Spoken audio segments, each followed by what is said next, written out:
it doesn't matter really what it means. It matters how it's perceived. Yes, exactly.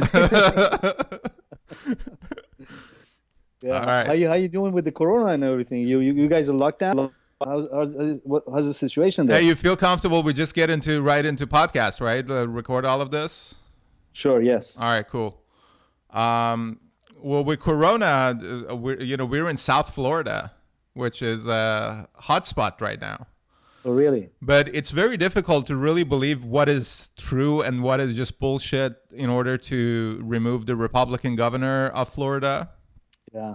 Because Too much politics. yeah, Yeah. I'm looking at New York. New York, the way that the governor handled it over there was terrible.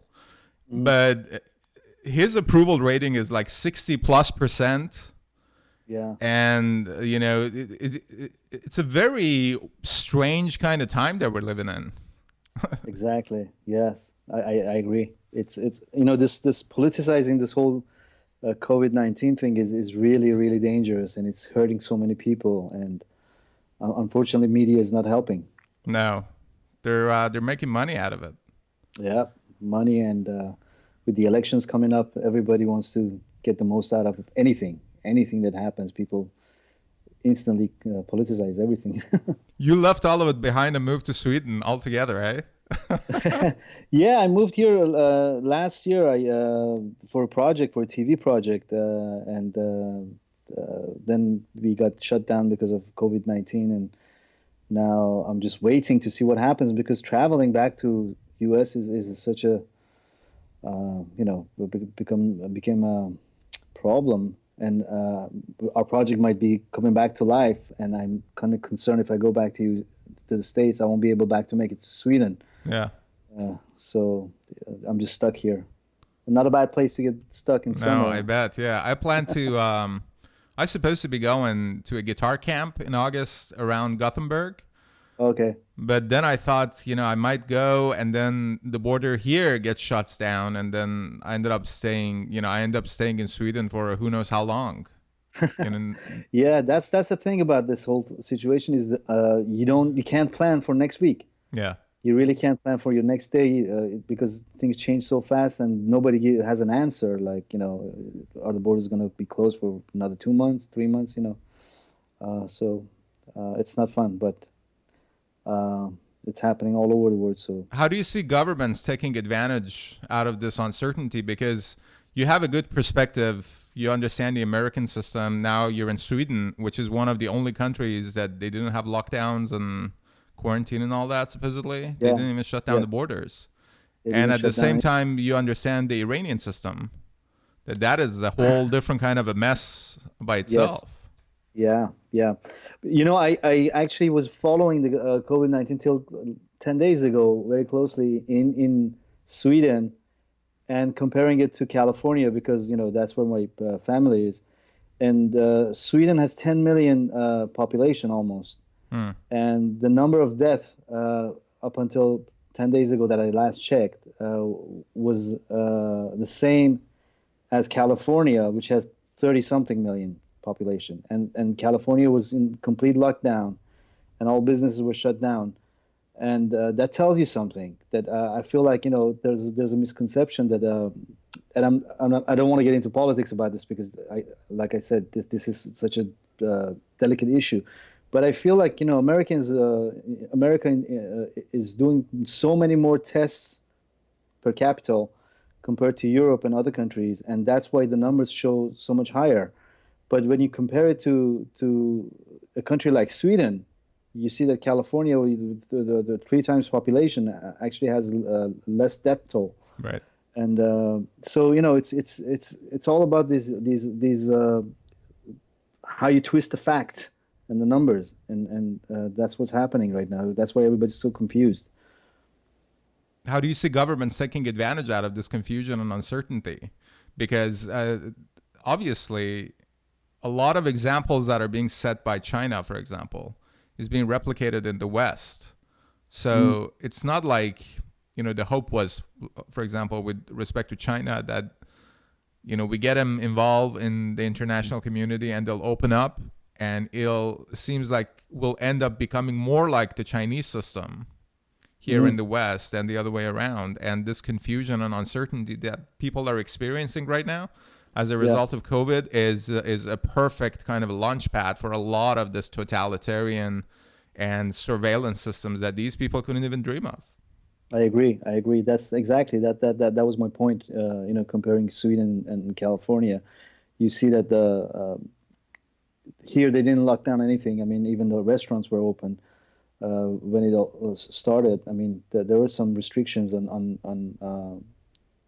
assemblies and things like that, but the government didn't panic, Yeah.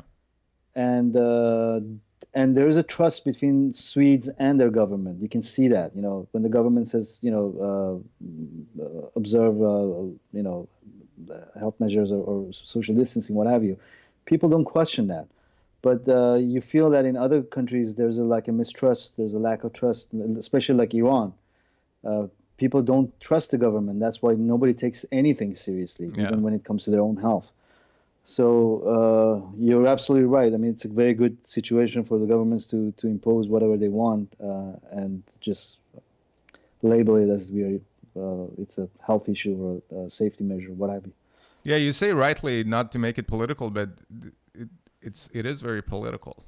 Yeah, we live in a political uh, time. I guess it's like everything that's anything. I guess like they turn it into politics these days, for political advantages, especially with the elections coming up. I feel there's a huge uh, uh, gathering of forces that don't want Trump to be reelected, uh, and you see them working together in mysterious ways. Yeah, it seems like the entire world is Yes, against yeah, Trump, and in a way against the United States, because the kind of propositions that I'm hearing from the other side about how the United States should be is like, okay, what you're describing is not this country that I know as America. It's like a completely different country that you're basically cherry picking some pieces from here and there, and like, oh, this is a system that we want, all equality, which we know is bullshit. That's how the Islamic Republic won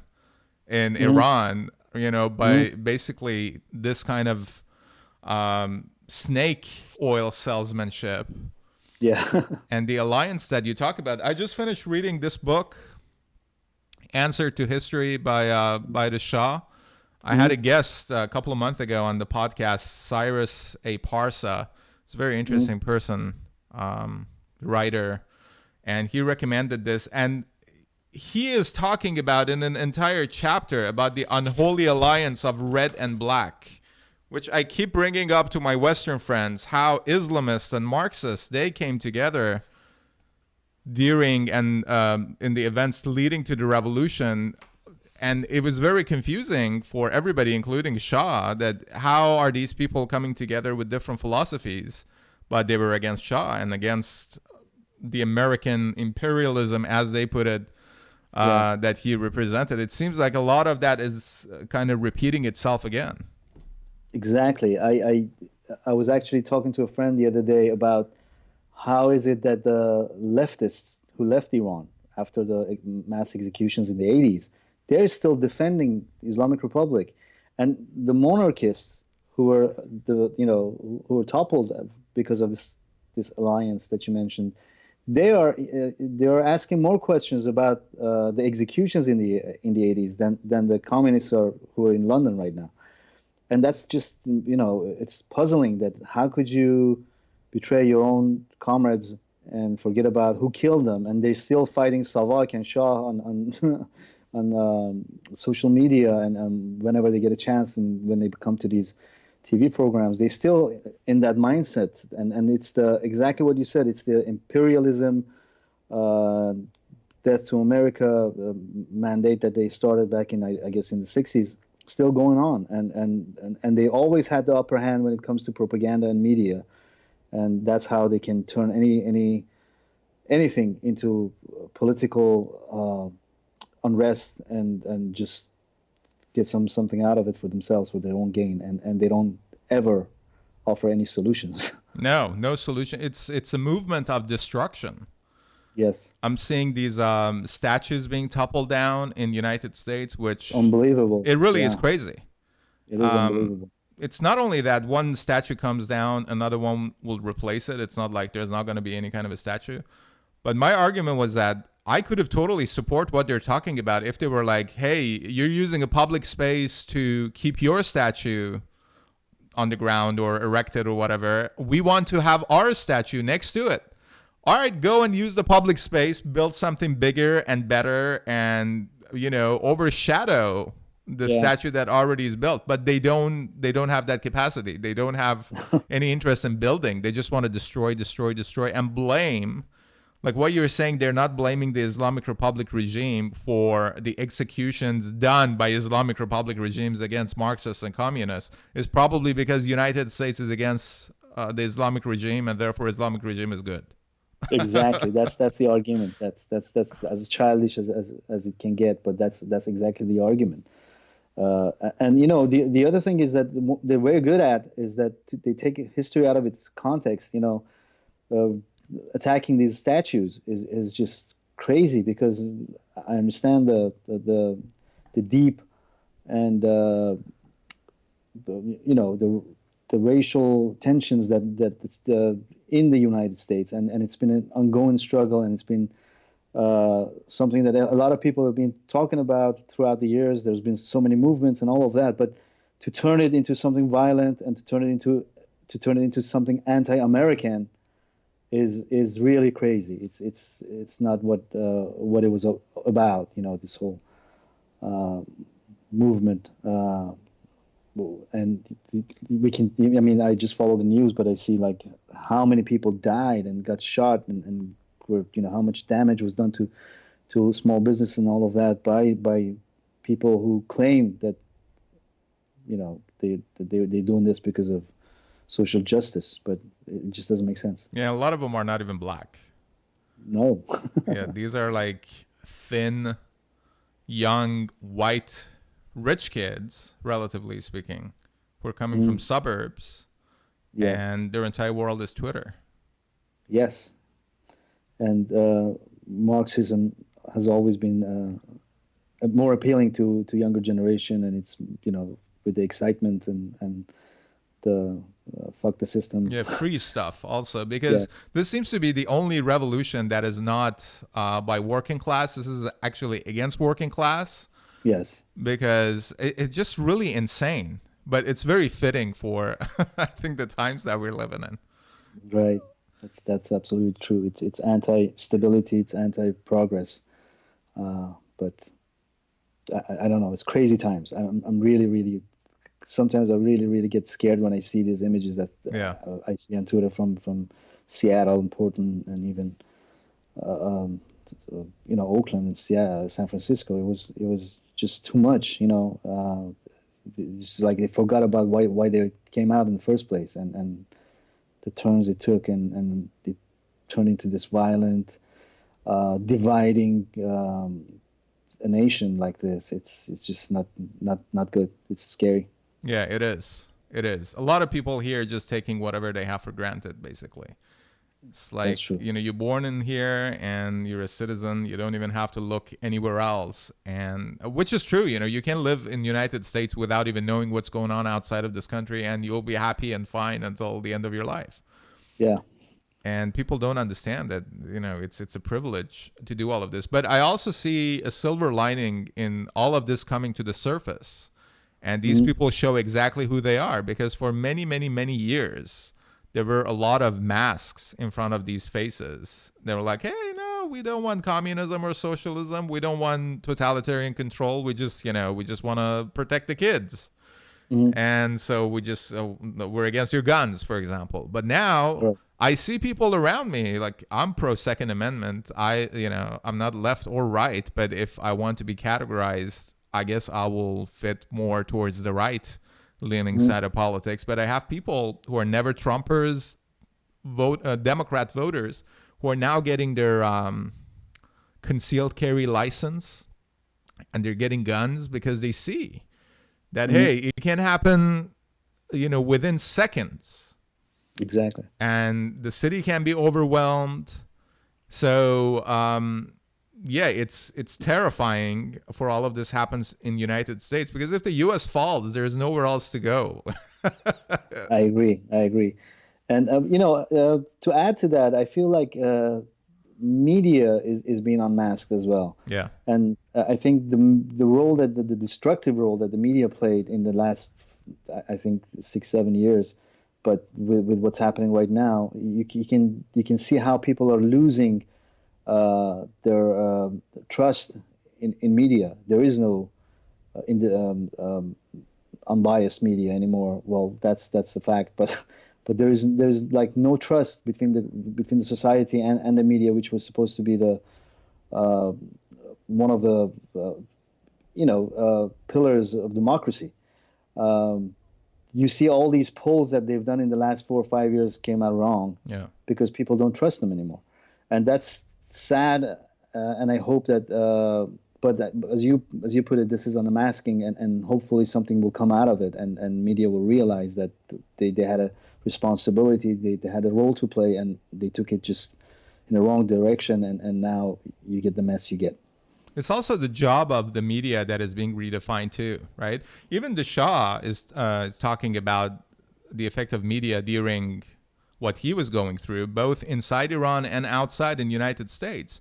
There's like, Yes. I came to visit Washington, D.C., and there were 500, for example, supporters and maybe 50 people who were protesting against him. And then media showed that 50 people and said there were thousands of people against the Shah. Or people Yes. who died during protests. Media said, oh, there were tens of thousands died during the protest by the Shah's regime. Mhm. And it's kind of crazy. And before moving on, because I think this is important to talk about the media. But with respect to Shah, they were talking about how all these forces were against him because he was a U.S. puppet. He was very pissed at the United States and the way that they didn't support him towards the end Exactly. of his, so going back to this not knowing your history and just talking out of your basically ass, it Mhm. just doesn't hold any water anymore.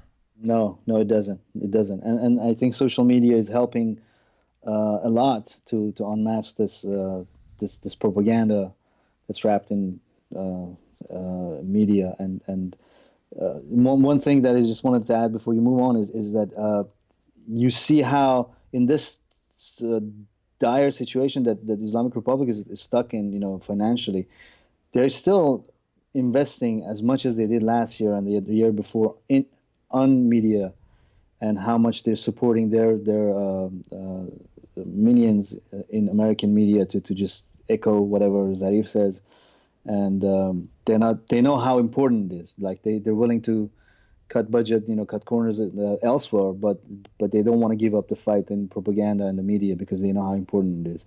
But I'm really, really hopeful that this social media and with the events that happened the last couple of days, the Twitter storm that the Iranian users created, I feel like social media can play a huge role into bringing media back to its place, and reminding them that they have a responsibility for a safe society and Yeah. democracy.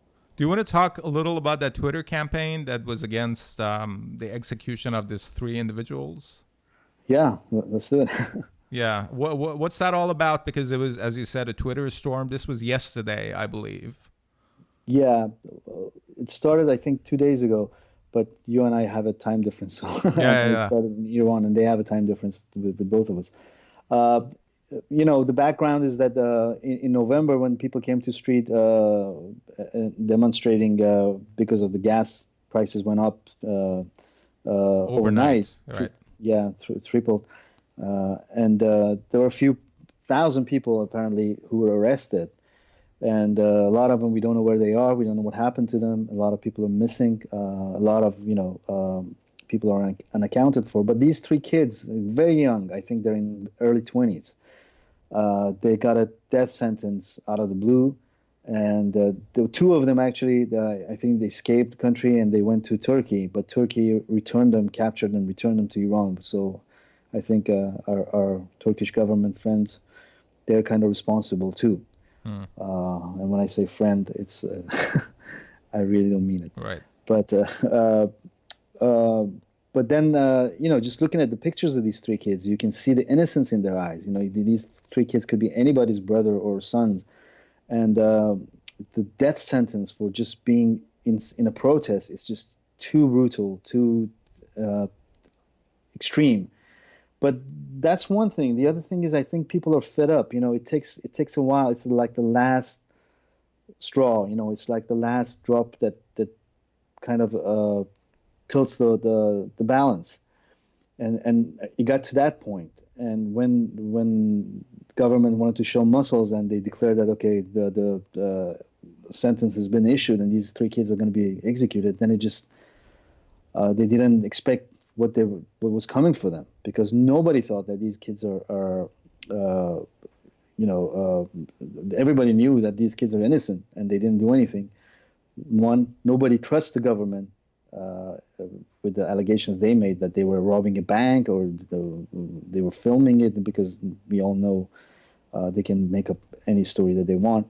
And anyway, so all of that kind of combined and created this anger among the Twitter users, and they started this hashtag of no to execution, don't execute, or literally translating, do not execute, and it very, very fast and rapidly just became a trend first in Iran and then other parts of the world, and then it reached number one in Twitter trend. I guess there was some, and last I checked, it was over 8 million people tweeting or retweeting this hashtag.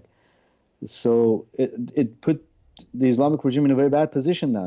Whatever they do, it's against they either piss off the people, and with this hashtag raising the flag for so many other politicians to see it. Even President Trump tweeted in Farsi. Yeah. The Danish foreign minister, Swedish minister of foreign affairs, so many other politicians and figures. It didn't go unnoticed. That's very important. And again, social media is playing a huge role, because now all these Westerners who are always getting information about Iran through these scholars or journalists who are always biased towards the regime, now they can see what's happening on social media. There's no way you can get 8 million people to use a hashtag this quick. Yeah. So I think there's a lot of this hashtag is very historical in many ways. Never been any hashtag in Farsi this big ever, and so I'm just curious to see how the Iranian government responds. I'm not gonna hold my breath for anything, but I feel like people put them in a corner, and they're really in a bad position now. Yeah, they've been placed in the corner for quite some time right now. It seems like they're very good at putting themselves in corners. Well, I think Islamic Republic has been very good at thriving in crisis. They just live off of crisis, but this time it's not just the economy, it's not just the foreign powers. It's not they always have got lucky at the end, but now it's all the elements. All the neighbors don't like them anymore. They don't have the money. The price of oil has gone down. They're under very, very serious sanctions. People have lost hopes in the reformists, who were their last resort. And it's a new generation that's kind of in the streets in Iran right now. They're 20-year-olds who were born after the revolution, who were raised by the revolutionaries, who were bombarded by TV and the government media all their lives, but they don't want this government anymore. And I think this has never been in history this close to an end for this for these terrorists. Yeah, and I think it goes back to media and how they're being challenged, because all of this has been held the way that it has been held as a house of cards, because they had monopoly on setting the narrative, right? Exactly. So this process of democratization of information, yes, it's a tool, and one edge of it is, you can have people sharing a revenge porn with like millions of people. Yes, that's one side of it. But the other side is that you can say, hey, Mr. BBC, you've been lying to people 40, 50 years, 60 years, however long, and you've been twisting the narrative and the truth, we don't have to hear from you anymore because we can have a direct communication. So I think the big picture is technology and social media as a manifestation of that technology has disrupted the concept of a middleman. And regimes and systems like the Iranian system that is entirely built on this basis of, hey, we're the middleman between you and the God, and we know best, so just trust us and we'll take care of you, basically. I That's think, very true. yeah, that is just not working out anymore. That's very true. I think media, um, and especially in case of Iran, because of all the restrictions that there is on internet and satellite and how media works inside Iran, setting the narrative outside of Iran has always been uh, done by so-called scholars or journalists who we know are biased towards the regime. We know that they have affiliations or connections with people inside the intelligence community in the regime. But now that has changed, and as you said, with democratization of media, there's disinformation. There's a lot of bullshit that you see online, but at the same time, you see this hashtag that brings these people together. Uh, Yesterday, when I was just reviewing this hashtag, people from all over the board of political scene spectrum, they were all using it, and this is scary for them because Islamic Republic systematically has invested into dividing this nation into fragments, so people can't ever unite. And now you see that this is backfiring because of social media. That's why they want to go after their own whatever they call it, national internet, whatever it is, the Chinese model that you mentioned earlier. Yeah. And that's why they're so scared of this, because they know at the right moment it can turn into a lethal tool in hands of the people who are very angry at how this country has been run. Yeah, another good example of just showing how different the reality is compared to the narrative that is being set by some people here in the West was when Qasem Soleimani got killed in the beginning of the year. Right. And out of nowhere, I started getting all these messages that, hey, how do you feel about Americans killing this general, Iranian general? And I'm like, what are you talking about?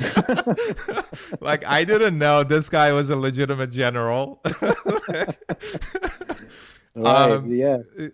Would you talk a little about that experience? Because that was something that went very viral, and it just split the reality basically into two different with screens. That one is people who are very familiar with this murderer who's been Yes. killing people of all different kinds across the region and beyond, and another is these white middle-aged women, housewives, liberals, who are telling me what a horrible thing this was and how anti-Trump we all have to become because he killed this dear general.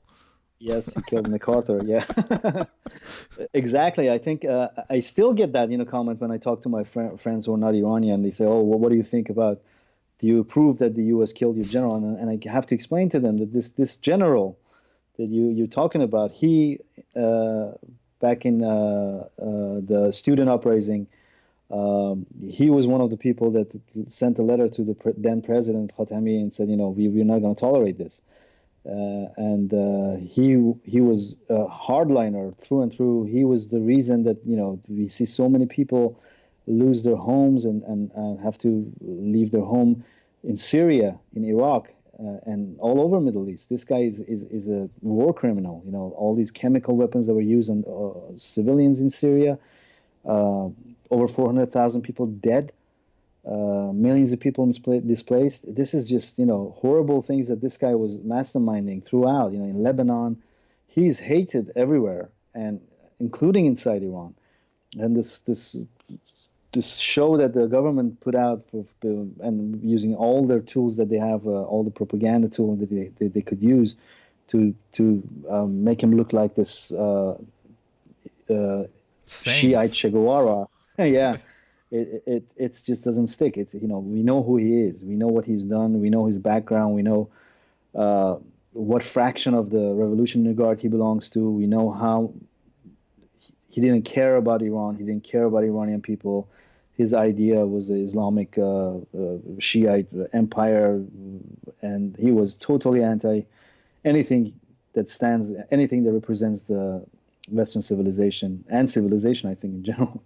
Yeah, people need to understand in this part of the world that Iran, and this is something that I heard you saying for the first time, something like 10 years ago at VOA, and I mentioned it to you the first time you were on the show too, that you said Iran is the only occupied country in that region. That's true. I totally agree with that. And people need to realize it, that when you say Islamic Republic regime, they have nothing to do with absolute majority of Iranians. Their ideals are different. They're coming from a different kind of upbringing and stories, and everything that they associate with and identify with is different than with compared to the Iranian culture and the Iranian people. They've taken over that country. Exactly. It's a cult that's taken over a country, and for 41 years they've dictated their way of life. As an Iranian, you're told what to wear, what not to wear, what to eat, when to eat, what to watch, what websites you have access to. You are basically a slave. Yeah. You have no rights whatsoever. And at any moment, they can just pick you up and just label you with some random bullshit and throw you in jail or execute you. Last week, only this guy in Mashhad was executed for drinking alcohol, for consumption of alcohol. A man was killed by the government through the judicial system. It's just unbelievable. This is something that if you read in a book that happened like in 1500s, in somewhere in, I don't know, in the Dark Ages, you still think it's very inhuman and unbelievable. But this happened like last week, 2021, 2020, in a country that we know people are not as radical as the government is. So I stand by what I said 10 years ago, and I think it's a cult that's occupied Iran, and this occupation is causing a lot of problems, not just for Iranians, for the whole region, and for the world. You see all these refugees in Europe. You travel through Europe, and you see all these people who had to leave home and come to Germany, Netherlands, France, wherever. This is because of this Islamic regime that's supporting all the terrorist groups and fueling all these civil wars all over the region. Yeah, absolutely. And I think it's also good to mention, you mentioned Turkey government being a friend who's not really a friend. The very same thing can be said about the European Union, who has been basically political and business prostitutes and nothing more. That everything that you said about Iran and all the atrocities, that's why, whenever they talk about human rights, I just want to laugh my ass off, because it's like, you completely ignore everything that is happening in Iran because of the Iranian market. And this is just ridiculous that you have any kind of a claim for moral superiority or authority. And it's not just the Iranian market anymore. It's really, how should I say, tragic that you see so many European politicians, just because they're anti-Israel, just because they don't like Saudi or they don't like Trump, they think they should defend Islamic Republic. And this is the truth. You see that over and over in their statements and how they behave and how they act. Even like with the Twitter storm that was happening in the last 48 hours, the UN Human Rights Commission, they were talking about Bahrain and America. They didn't mention Iran once. And if this is not political, then what is? And it's really sad to see Europe getting to this point, that these ignorant politicians, for whatever ideology that they have, are dismantling the Western civilization. I mean, it's tragic to see when Rouhani went to Italy, they had to cover the statues. Yeah. Because this guy might get offended, or they didn't serve wine because this idiot, this caveman, might get offended. These statues are not just naked ladies. They represent enlightenment. They represent the civilization that so many people worked hard to get to this point, and you guys are willing to cover it. What is next? How much? I mean, will you be willing to destroy them like Taliban did because of a few dollars more, or because you don't like Israel or Trump? Yeah, well, they're doing it. They're doing it already. Yes. Yeah. There really is no difference between whoever You can say Black Lives Matter or whatever else that is destroying statues here in the U.S. or in Europe or anywhere else, and Taliban and the Maoists in China during the Red Revolution. Yeah. It follows the same thing, which goes back to, hey, it's the opposite direction of democratization of information. That you do not want to get engaged in any kind of a discourse, any kind of a debate, any kind of an argument. And you were saying that even sharing the same platform with people who are not supporting social justice is some kind of a violation, because that's their claim, that we're not even going to, like Alexandria Ocasio-Cortez is like, if you even invite me to a debate, I would just call it catcalling. Yeah. Yeah. So yeah. there is an anti-West force. It's not only anti-American from my perspective and anti-Israeli. It's anti-Western movement that it says everything that has been achieved by this culture and civilization is because of racism and misogyny and everything that is wrong with humanity, basically. Colonialism and all of that. So let's destroy all of it, and we don't know what's going to happen, but everybody will be equal in misery and, poverty, I guess, with the exception of a very few elite at the top. Right. I saw this tweet today by this guy who's very active, this American guy, in Black Lives Matter and all this that's going on. And he was praising Chinese Communist Party, saying that China is the only country that's becoming economic superpower based on hard work and not colonialism and not and this is just such a ridiculous bullshit. The track record is there. How many people they've killed, what they've done to their neighbors, what are they doing to their own people, and how could you defend that, and how could you wish that something like that happened to you? And you're using Twitter, you're sitting there somewhere in I guess, I don't know, New York or whatever, and you're tweeting freely, saying that thing, that this is filtered in China. Yeah. You can't even tweet in China, or Iran for that matter. So it's really, really mind-boggling where these people get these ideas from, and how irrational they are. Scary times. Yeah, many years of brainwashing, and just the fact that we can read a lot about Nazi atrocities in Western history books and not much about communists and Marxists and tens of millions of tens of millions of people that they killed for this idea of, again, setting the narrative. But they even got rid of that God figure that religions have had, that there's this invisible boss that you cannot argue with, and we represent that person. Communists came and say, hey, it's the state, it's not invisible. Yes. It's right there, and if you argue, you're going to be crushed. Yes, there's not a way around it. Exactly. And they're really good at it. They're really good at social manipulation and propaganda, and they've been doing this for forever. The Russians, the Chinese, and then now you can see the result. So what is this partnership between Iran and China? My understanding is that Iran is just another piece in what is that Belt and Road Initiative that Chinese have, which is a colonialist basically plan. China is, not China the country, but CCP, the Chinese Communist Party, is the very definition of a colonial force right now on this planet. Yeah, I mean, we're witnessing what the CCP is capable of with this Corona situation at the moment. But my understanding is I haven't really, I'm not an expert in this, but my understanding is that it's mostly a wish list of what the Islamic Republic wants. It's not what the Chinese are necessarily willing to do. Definitely, they're going to take advantage of the weakness that this government has and how unpopular it is to get more and to do whatever they want. But I don't see China being stupid to do a long-term investment. They take advantages. They might do whatever they can right now, but they will not invest in the infrastructure of a country that's so on the edge of collapse any minute.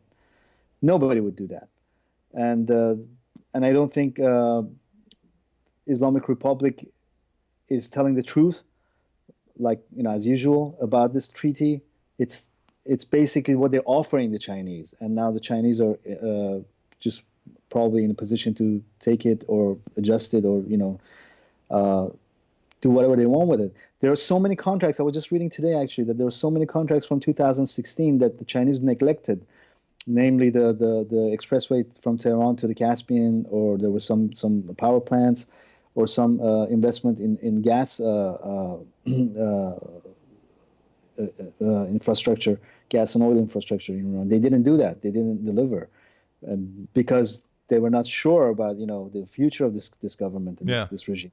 So I don't see how China will. So Iran, the people of Iran definitely will not benefit from anything that this government signs, because it's out of their weakness, and it's just an offering to China. It's an offering to Russia, so they get more support in the international scene, so they can have a few more months or years to just rob this nation. Yeah, my understanding is that Chinese have been pursuing this debt slavery across Africa. That they give like billions of dollars to, let's say, one corrupt president somewhere, and that corrupt president end up building a massive, luxurious airport, naming it on after himself. Yeah. And then his term ends, but the country is in debt like $20 billion. And then the Chinese are like, all right, where's our money? Like, we don't have your money. Like, all right, we just take control of this port for 99 years. So I've been hearing it, and it was interesting to me how Ahmadinejad became the whistleblower of this, saying that something is happening between the government and China. It's not good. And like, there must be something shady going on. Exactly. That was what kind of was suspicious when I first heard the news, and I read a little bit more about it. You're absolutely right. I mean, Sri Lanka is a living example of what Chinese are capable of doing when they sign these treaties. There's so many other countries in Africa and in Central America that they ruined basically with these loans and with these investments that had nothing for the people, and there were so many corrupt politicians who got the money and left the people with the enormous debt, and I think that's what they're seeking. I mean, I think a military base in Persian Gulf or anywhere in Iran is something that is very, very attractive for China and Russia. And from the news we get from inside Iran right now, Russians use Iranian air bases for their operations in Syria. So Right. that's already been violated, and that's against even the Islamic Republic constitution. But who cares about that? Iran is just being played. That's Yes. what it is. Yes, and back to Ahmadinejad, I think there's an interesting parallel. A lot of people kind of compared this treaty with the 1919 treaty that was supposed to divide Iran between Russia and England, Britain, back then. And the reason that treaty didn't happen was not because there was a national movement or anything. It was just because there was a bribe apparently that didn't get distributed right, and those who didn't get it, they all of a sudden became nationalists. And I think in the case of Ahmadinejad, it's the same thing. We know how CCP is good at under the table, and shady deals, and I guess his fraction has been left in the dark. They didn't get their cut, and now he's all of a sudden, because he was the one actually started it, the negotiations back when he was in the office. So all of a sudden he's become concerned. That's just He's just a ridiculous character. He is. I can't. But he. I don't know if you followed that, but he tweeted something about this rapper. I forgot his name. Who died like last year or something. This very famous hip hop artist. I don't follow hip hop. Sorry, but he tweeted about that. In English, and I think whoever runs his account in English has a very good. He doesn't know Ahmadinejad at all, and I asked him, so what do you think about Tupac? And he replied, and he said, "Well, the FBI needs to investigate." And I was like, "Oh, dude, you're just unbelievable." It's really interesting how shameless he is, but at the same time, it's really interesting how a lot of people fall for it again and again. I don't know if it's out of desperation or there is just Because at the same time, I look at Hong Kong, that there are millions and millions of people who still go out despite everything that is happening. And their message is very clear. They're waving American flag in contrast to the Chinese regime. It just seems that Iranian protest has always been getting away from something, which is very clear. But towards what? That hasn't been clear at all. In large part because of the opposition outside of Iran. You mentioned the leftists, which is interesting to me to know how powerful they are within the opposition structure. But overall, there hasn't been any kind of a unity among the Iranian opposition outside now more than 40 years. Unfortunately, For providing any kind of an alternative, with the exception of Mujahideen. But Mujahideen is a different story, right? Because those are the ones with fund and militia and connection to the U.S. Congress and all of that. But other than that, I just see a lot of people, many of whom very intelligent and with awesome ideas, but fighting among each other about who's running what when they take over. Dude, you haven't taken over anything. You're fighting over a rabbit that you haven't hunted, about how to cook this rabbit. Yeah, not even that. They're still fighting over something that happened 60 years ago. Right. They're still talking about Who's to blame? And who's to blame and what really happened. And this is really ridiculous because people move on. But like you said, the opposition hasn't been able to come up with a solution that people can inside Iran can be hopeful or move towards. And that kind of reminds us of what happened to Syria, and so many international organizations tried to unite the Syrian opposition when the war broke out in Syria, but they were not successful, and we can see the result. Now there's so many people so many fractions fighting, but they're fighting with each other as well with guns inside the country. So not being able to come to an understanding and to a unity within the opposition is dangerous. Of course, we all, as Iranian, hope that something changes from within and people will just, take control and it be something from inside Iran. But looking back in history, even at Khomeini, there was a foreign support. There was opposition outside of Iran. He was outside of Iran with his old gang and then came to Iran. So it's important that our opposition figures realize how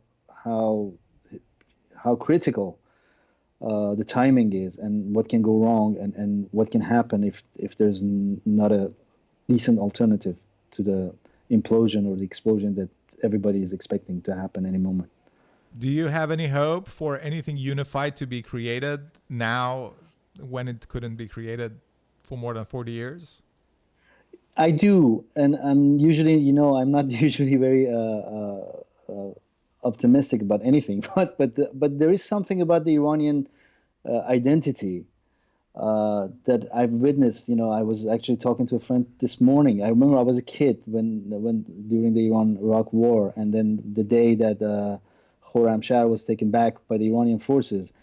The mood on the streets and how people came out and how everybody from and there was still fractions. There was actually gunfights in the city between the communists and Marxists and the regime. They were like they had their nests and their safe houses, and they would raid them and all of that. But everybody came out, and there was something that connected everyone together at that point. The same thing happened when there was this, the soccer game between Iran and Australia. And after that game, people came out without, nobody had organized this. Nobody said, if this happens, we're going to come out and celebrate. No, but everybody came out. Everybody shared the love, and there was so much unity and love going on within people that it was unbelievable.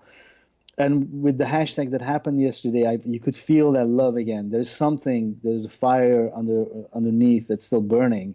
And I think at the right moment, everybody will come to their senses, hopefully, and we will see a united voice outside of the country and inside the country to just, get this whole nightmare over with. Yeah, I think Iran is also whatever that we are hearing and happening in Iran is also a consequence of what is happening in the U.S. with respect to election, because there are a lot of just staying idle on the side of decision makers in Iran and really Yes. around the world to see who's going to be elected in November. It's kind of really crazy that the fate of the Western civilization has been laid on the shoulders of the American people at this point. I see it as that kind of a contrast. Yes. Yes. And actually, somebody made a very good point again on social media today to the reaction that the Iranian officials or figures that were making to Trump tweeting in Farsi and supporting the hashtag. They were saying like, "Oh no, you should stay out of this. This is none of your business. We don't want the foreigners to we're not looking to Americans." And then this guy said, your whole existence is America. Your death to Satan, the great Satan, whatever. And you've always been strategizing based on who's in the White House. And now you're saying you don't care. That's not true. We know how much when Ahmadinejad came to New York, he brought 100 people with him. His family, his entourage, his cousins, everybody, because inside they love America. It's a love and hate relationship that's really weird, and they're exactly like you said. They're just putting everything on hold till November, hoping that they get the result they want. But at the same time, then they will decide what to do, how to deal with the new White House. Yeah, and the Iranian people are very westernized, pro-American, and very tech-savvy. It's not like Iranian people are not like anybody else within that region. No. All of these limitations, we're talking about technology. All of this has happened because of technology since the beginning. That they banned VHS tapes in the beginning, and then we would get it in the black market. Somebody would come to our house with the suitcase and the bootleg VHS, and then it got so widely adopted that people, the government was like, well, if we don't legalize this, it will make us look bad. That everybody's doing it, we don't have any control. The same was repeated with satellite dishes. Now it's being repeated with social media. It's just losing the narrative that these people could have, established for many decades using very few channels of media, of interpretation and distribution of media. It's the same thing in the United States. It's just a different kind of perspective that these people have been creating for many, many decades. Mm-hmm. This multinational, globalist kind of an agenda. Mm-hmm. And, social media came to play, and less than 10 years after that, we have the first president who used social media basically to be elected. Exactly. So exactly. It's really interesting. It is. And I think in case of Iran, the one thing that they don't get is there's no way nobody ever won fighting the technology ever in history. And what they've been doing this for 40 years. They just retreating inch by inch. Like you said, when VHS came, they stopped it when they could, but then satellite came, and then they had to kind of go back one step. And now with the social media, they're trying to create their own alternatives, which is not going to work. But it's a backward mentality that this regime has, and doesn't realize that it's the capacity, that the resources that are in Iran can benefit everyone, and these guys are just so narrow-minded that I can go on forever. Yeah, man, they're just meant to maybe manage a village. Yeah, not a country like Iran, maybe not even a village.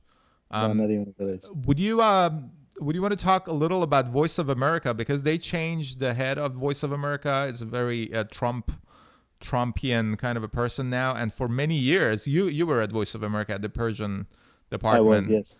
Yeah. For many years, I kept hearing how Voice of America, the Persian side of it, at least, it was infiltrated by some of the so-called reformists from Iran, some of the people who had pro-Iranian regime kind of a mindset and perspective, and a lot of that now might change because of this new management, new leadership. What are your thoughts on that? Yeah, just a little background on the Voice of America. I think when Voice of America started, it was like the go-to for Iranians inside Iran to get the news, to get entertainment even. And throughout the years, we witnessed how they lost their viewership and became right now they're irrelevant totally. There's not a single program that you can point out, except maybe for one, and that's because of the people who are involved in that one program. But the rest of the programs, I don't even know what they make anymore. And I think there are few different elements at play right now.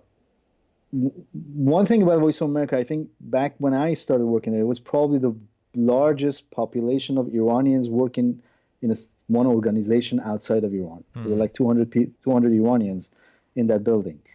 I don't know how many people are there today, but I'm assuming 140, 100 something. But still, I can't name any other organization outside of Iran with that many Iranians in one building.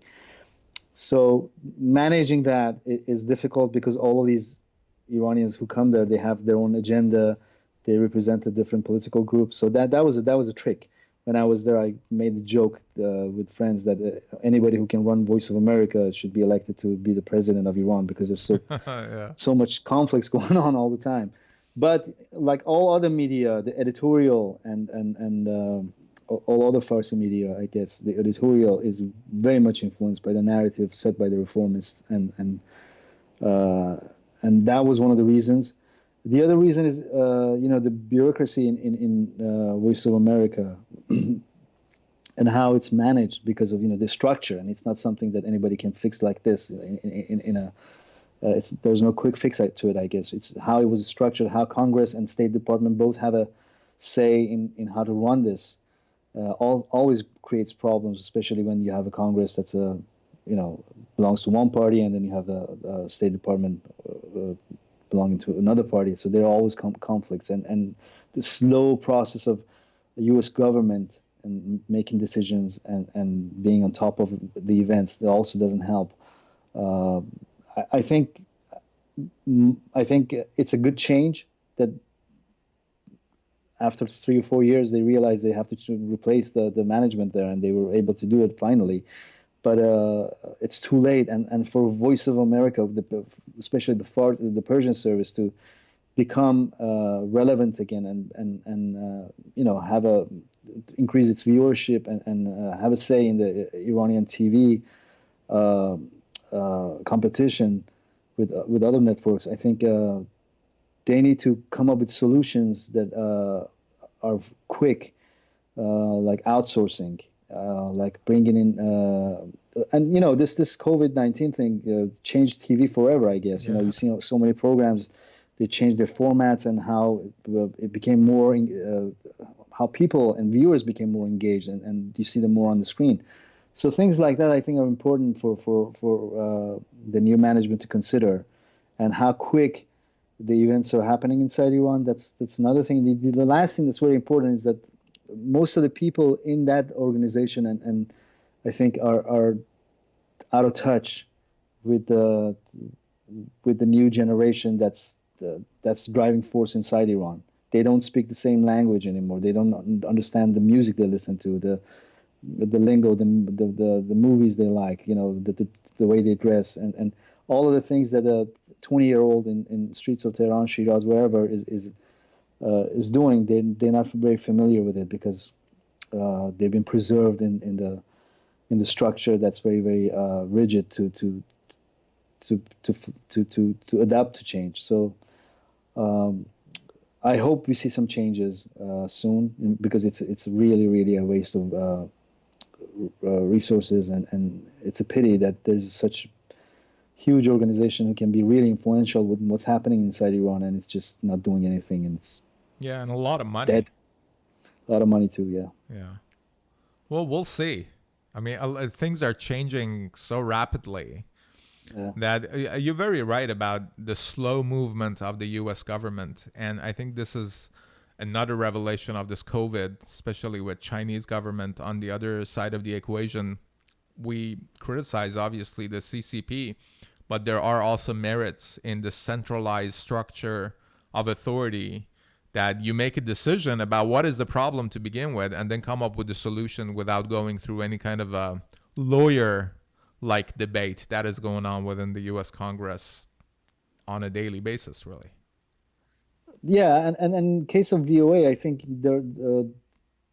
you really don't need that central decision-making headquarters to make the changes. I think if they just allow the organization to breathe and to absorb what's out there, like outsource and let other people make the programs, and they can just cherry pick and just air them. I think it's a quick fix, and it doesn't need to be a very uh, how do you say it? Systematic It doesn't change. systematic change. Right. Exactly. Yeah. Well, good. Yeah. Hopefully. Well, we'll Yeah. see. I've been supporting Trump. I still support Trump. I think it's a much better alternative for a lot of different things that we talked about compared to many of people, but especially this hollow shell of a human being that is being used as a Trojan horse on the other side. Not a very nice prospect on that side. No, it's not. What is next for you, and where can people follow what you're doing? I know you're working on an album. Right, yeah. So we've been working on an album for 3 years now, and it's a concept album. It's a rock opera, and it's a story based on a historic image, a picture from 1850s, where there was an execution actually taking place, and this guy was tied to a cannon uh, to be blown into pieces, and somebody took a picture with people Wow. watching and everything. So I just created these characters from the picture, and I just tried to tell the story from their own point of view, but I tried to keep the satire and the tone that we always had in our music.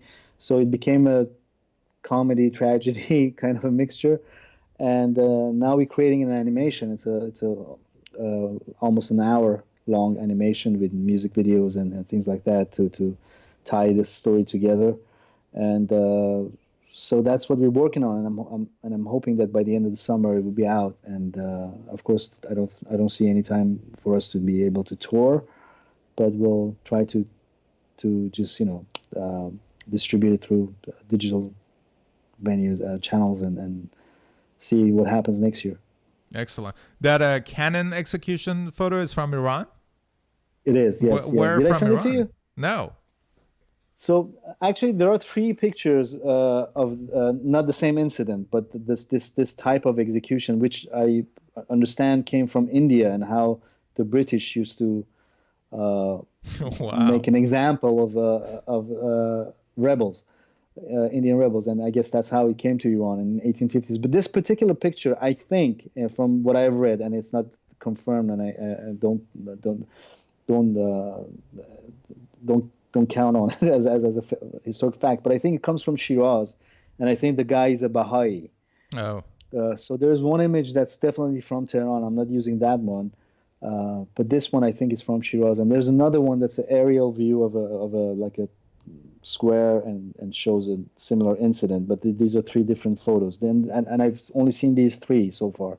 I haven't seen any other. There plenty of images of hangings and um, things like that. But this with the and the funny thing about this picture is if you look, the quality is not good, but if you look really closely, you can kind of see that this guy who's tied to the cannon, he has like a vague smile, and I feel like because this camera, and we're using camera against the cannon as a dialogue between two objects that were both modern and new to Iran, Hmm. and how they were used, and I feel like that's his moment to fame. That's the only time that he was pictured. He's going to be recorded in history, and so he enjoyed that moment. Of course, next minute he was gone. But I'm not going to give away the ending, but we kind of are exploring the story of individuality from that period, that camera and modernity and Western ideas came to Iran, and to today, where Instagram has become so popular and you see all these selfies. So we start with that one picture, and we end it with something that's relevant to today. It was an interesting project for me to read so much about these images, and also for me to kind of come up with the story and keep it light and not funny, but have that satire tone for a tragic event, for such a tragic image. And I think I hope I hope we get to finish it sooner and it's out, and it'd be something that I can get out of my system and move on. Yeah, that sounds awesome, especially with the visuals that you describe. I'm looking forward to it.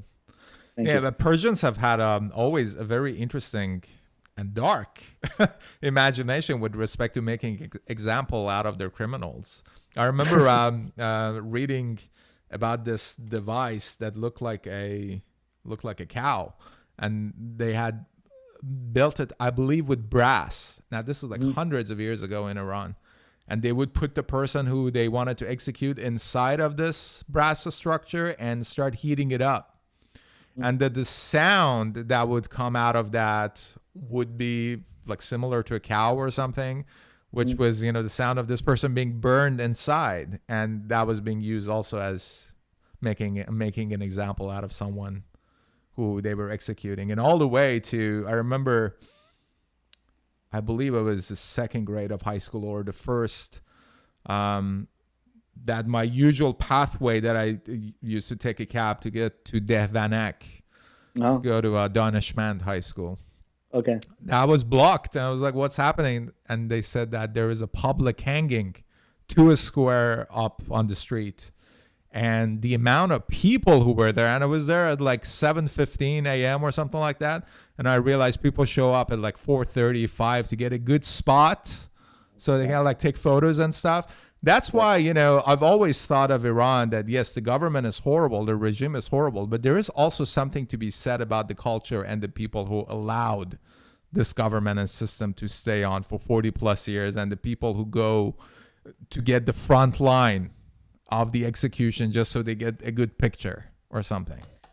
Right. There's a debate about, you know, why if there's a cultural problem that has generated this regime, and I think, you know, we like all cultures, we have problems too, but mind you that 41 years, all the media, the education system, the universities, all the cultural and art centers, you know, have been dominated under the control of a regime that encourages violence. They brought hanging to the public space. Before that, there was executions done you know, during Shah's time, you know, inside the prisons. Okay, they didn't make it public. They didn't want to show off that we're cutting somebody's hand or we're flogging someone. They never did that.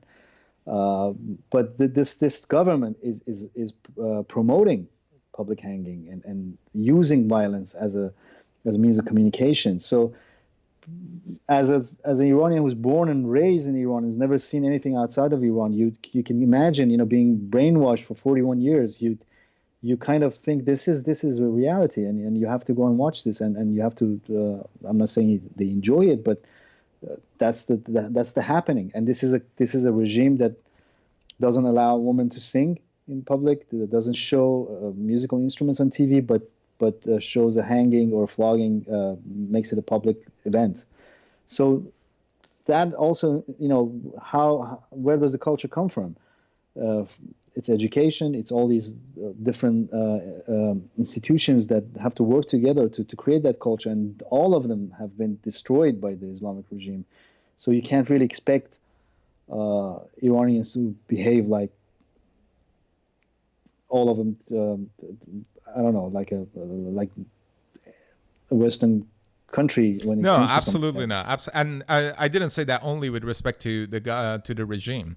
It's just that Iranians. I mean, I was born and grew up in that country, lived for 23 years, and it was very clear to me that a lot of the flaws that exist within the culture and the society, aside from the regime, is being covered by saying that, hey, 2,000 years history, all these poets and all that. The moment that you start criticizing any aspect of it, and when you hit some kind of a wall, they're like, okay, I don't have any explanation. Then you start blaming the regime, or you Right, blame that's Islam. true. You know, That's true. so That's I true. think this is also a good opportunity for Iranian culture and Iranian civilization, however you want to self-reflect at the same time and realize that, hey, we have a shitty regime, but at the same time, there is no reason for someone who's in a bus to tell the other person, hey, cover your hair because I just want a virtue signal, for example, just something off the Yeah, top of my head. yeah. No, I agree. I think all cultures need to be always revisiting their past and trying to fix, their flaws. And Iranian culture, like all the other cultures, needs to do that even more because of what's happened in the last 40 years. We do have a rich history, and we get a lot of inspiration from our rich past, but that doesn't mean we have to live. We shouldn't keep ourselves trapped in the past. We should move forward and fix the problems that has caused this situation that we're stuck in, exactly, and create a better future for our kids tomorrow. Yeah, absolutely. Hey, this was awesome. Thank you so much for being back. Let me ask you the last question I ask all my guests. That if you come across an intelligent alien from a different civilization, what would you say is the worst thing humanity has done? And what would you say is our greatest achievement? Greatest achievement is definitely music. The worst thing that the humanity has done. Oh my God, there's so many to choose from. That's a tough one. Uh, I really don't know. There's so much. That's a tough question. Um, I don't know.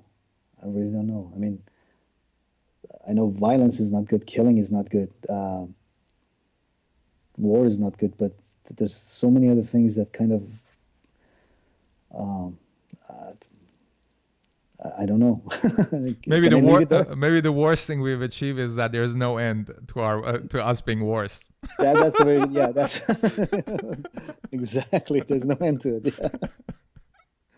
That would be a good answer.